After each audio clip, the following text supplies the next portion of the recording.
이번에는 영어 전치사 중에서 시작이 있음을 전제로 끝의 이름을 말하는 오버를 살펴봅니다. 영어 전치사 오버를 개념화할 만한 적절한 우리말을 찾기는 쉽지 않습니다. 위를 표현해주기도 하지만 어버브와 다르고 덮음 상태도 표현하지만 커버와는 다른 오버를 이렇게 규정하겠습니다. 완전 지배는 대상이나 해당 영역을 타고 넘어선 상태임을 말하고요. 전치사는 상황 구체화어구 앞에 전치하게 되는 상태사로 규정하겠습니다.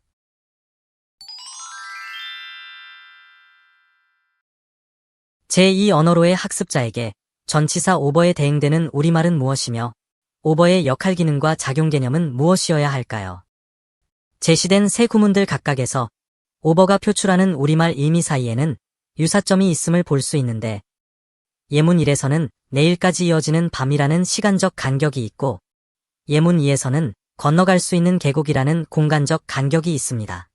또 예문 3은 온 세상 전체를 대상으로 두는 간격임을 알 수 있습니다. 그렇지만 예문 4에서는 초과를, 예문 5에서는 끝을 표현하기도 합니다.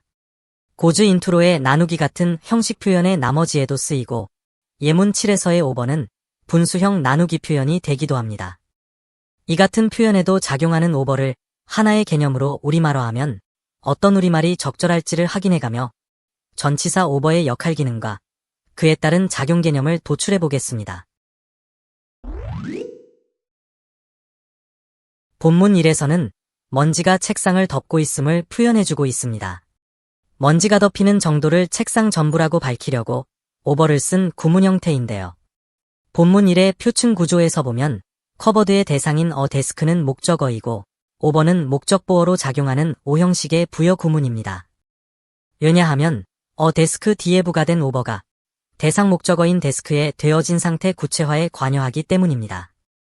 그렇다면 오버가 구체화하는 상태의 어떠함은 본문 1에서처럼 대상의 표면 전부가 다루어져야 하고 예문 1 표현에서는 그 현상을 잘 드러내줍니다.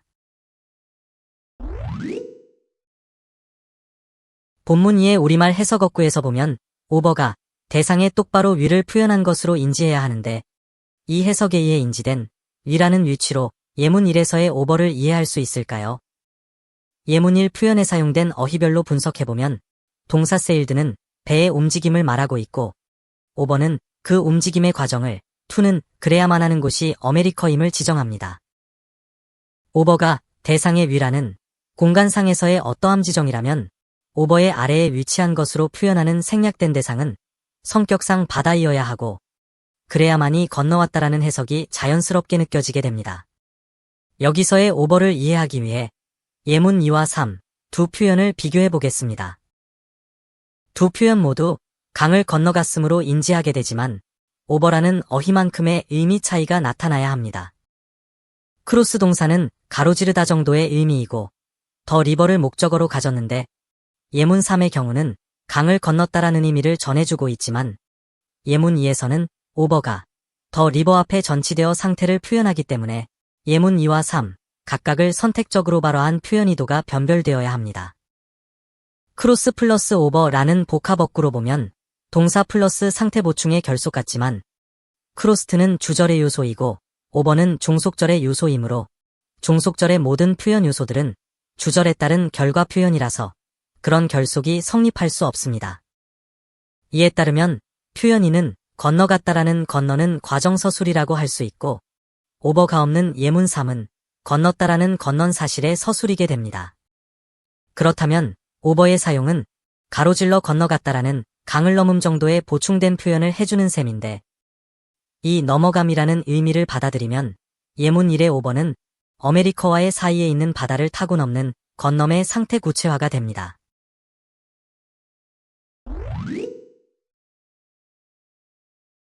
본문 3에서 리버 앞에 전치된 오버는 대상, 즉 목적어의 상태를 구체화하는 상태어이므로 앞에서 분석된 우리말 넘어감이라는 의미를 적용해보면 브리지의 빌트, 즉 다리의 건설은 리버를 가로질러 넘기는 상태로 세워졌다는 말이 되어 당연한 표현이 됩니다.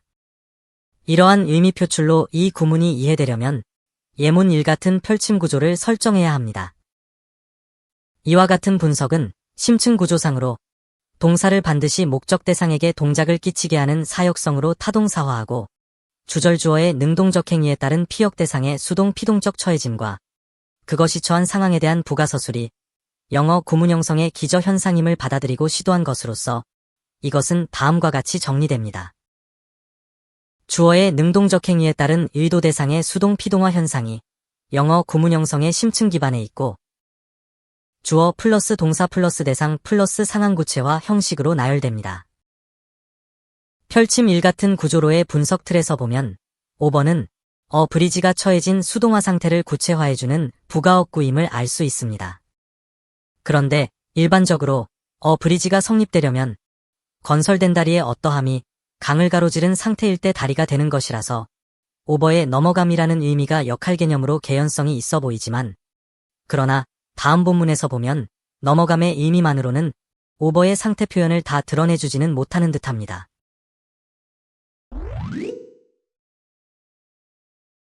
본문사에서의 우리말 해석에 따르면 넘어감, 즉 건너감과 같은 우리말 의미만으로는 이 표현에서의 이역이 받아들여지지 않을 것입니다.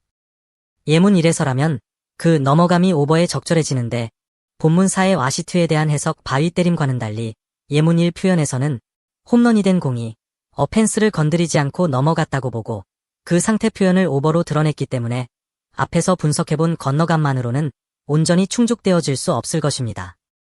본문 표현에서 파도치는 모습을 생각해보면 또 다른 의미 적용이 필요해지는데 바닷가의 파도는 바위 아래쪽에서 위쪽으로 접촉해 올라갔다 내려오는 바위를 타고 넘어가는 모양을 연출할 것이고 그렇게 타고 넘는 모습이 오버를 통해서 표현된 셈이므로 오버로의 상태 표현은 그 대상을 타고 넘는 역할로 개념화되어야 개연성이 더해질 것입니다. 예문 2에서 그런 타고 넘음의 상태 표현이 잘 드러남을 볼 수 있는데 커피포트의 모양 그대로를 따라 끌어넘치는 달리 말해 타고 넘는 모습이 그려지는 예문 2 표현은 오버가 드러내 보이는 작용 개념으로 타고 넘음이 개연성 있음을 입증합니다. 예문 3은 우리말 해석에 댐 위라고 했어도 되겠지만 이 위라는 위치는 오버와 그 대상과의 관계에서 수반되어 나타나는 위치 지정일 뿐이라서 오버를 타고 넘는 표현이라고 보아야만 오버의 지배를 받은 대상이 상대적으로 아래에 위치함으로 암시됩니다. 이와 같은 전제적 암시는 예문 4에서의 오버 이하가 히트 동작을 당한 미의 상태를 보충하는 형태 표현에서도 작용했을 것이므로 오버의 의미 지정에서 헤드를 아래쪽에 놓인 것으로 인지하게 되어 프라이팬이 머리 위를 히트하고 있음을 그릴 수 있을 것입니다. 그런데 이라는 위치 때문에 오버가 선택되어 표현되었다고 볼 수만은 없습니다. 미의 헤드를 옆에서 치는 동작도 있을 수 있기 때문입니다. 그보다는 파도가 바위를 타고 넘을 때 파도가 대상에 부딪히기 시작한 쪽에서부터 넘어간 뒤쪽까지 완전히 감싸며 넘어가는 현상을 생각해보면 프라이팬을 뒤로 제친 후 미의 머리 쪽으로 휘감아 내리치는 듯한, 즉 넘어가는 듯한 묘사를 했다고 유추할 수 있습니다.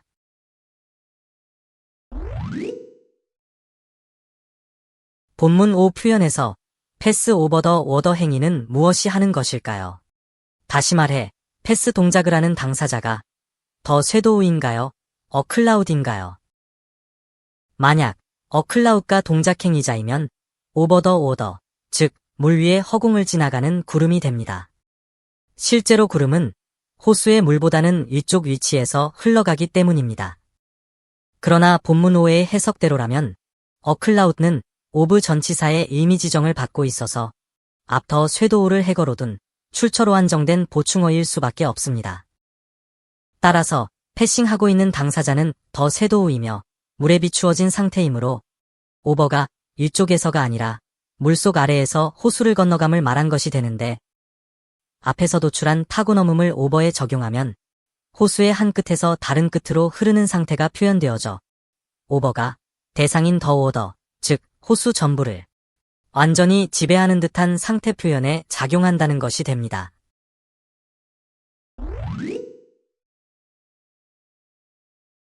본문 6에서의 더 이어지는 특정의 몇 해로서 화자가 알고 있는 몇 년의 세월을 지정해 표현한 것입니다.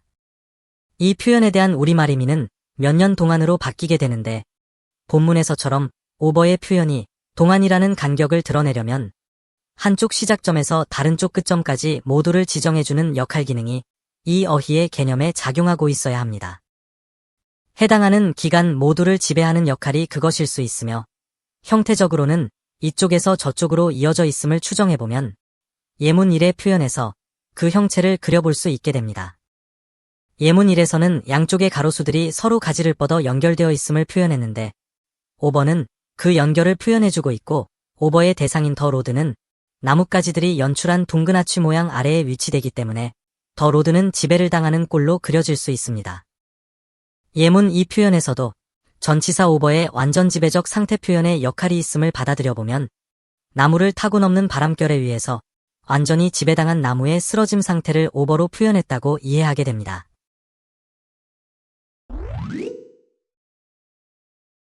이번에는 오버가 표현하는 타고 넘는 상태에서 그 경계를 생각해 보겠습니다.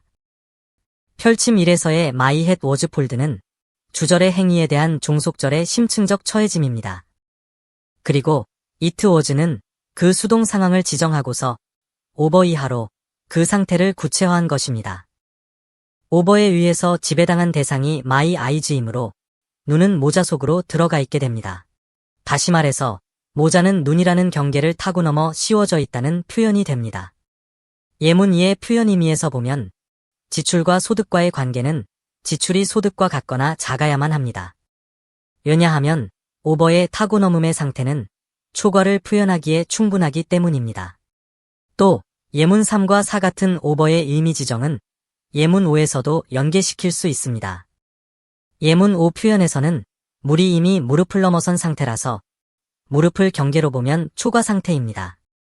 예문 6 같은 표현도 이 같은 초과 상태가 적용된 또 다른 표현 구문으로서 오버의 타고 넘음과 거기서 연상되는 초과라는 의미를 적용해보면 점심시간 내내 계속되어진 상담임을 느낄 수 있게 됩니다.